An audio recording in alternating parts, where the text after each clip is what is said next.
If you're gonna rob 3 banks in a half an hour, then you've got to at least wear a mask. This is just poor planning. Hey, what's up? Hey, what's up? So a woman has pled guilty to robbing 3 banks in half an hour. She says she did it to pay for her daughter's graduation party and also to help her pay the rent. But she says it was mostly for her daughter's graduation party. Well, congratulations, you failed, because now your daughter doesn't get her graduation party and instead her mom's going to jail for 20 years. That is great parenting. And plus, if you don't have the money for your daughter's graduation party and she still wants a big expensive party, then make her rob the banks herself. Okay, maybe that's a bad idea, but I'm just saying, you don't need to go rob some banks to please your daughter. Tell her you don't have the money right now and you're sorry.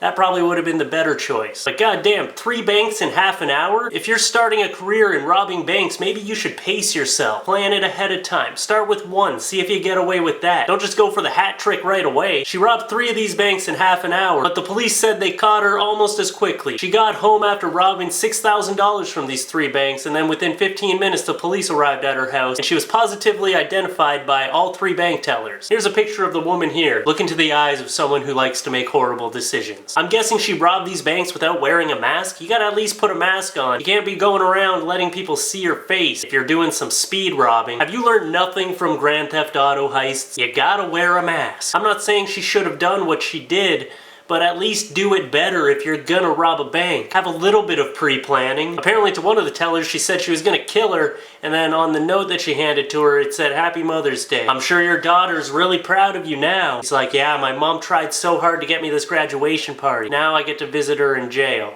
For 20 years. She's doing 20 years for this carelessness. I'm pretty sure you should have just told your daughter that she couldn't have a graduation party, and she'd probably be much happier having her mom for the next 20 years. Well, I mean, she could face up to 20 years in prison, so she might not be doing 20 years, but still. This woman is already 50, so if she does 20 years, she's not gonna be getting out of jail until she's 70. That is fucked up. That is a pretty harsh sentence, actually. But you know what? I have no pity for the stupidity of others. You can't be robbing banks. Maybe try to take out a loan from one of these 3 banks before you start trying to rob it. And plus, you robbed 3 banks, you only got $6,000. That doesn't really go very far. It's definitely not worth the jail time. I hope everything works out for this woman's daughter. I hope her mom being in jail doesn't really affect her that much. But like I said before, you can't be robbing 3 banks in half an hour and expect to not get caught. You gotta pace yourself. Or maybe just not rob a bank. Yeah, that's probably the better solution. Just don't rob banks. And you won't go to jail for robbing a bank. It's pretty easy stuff.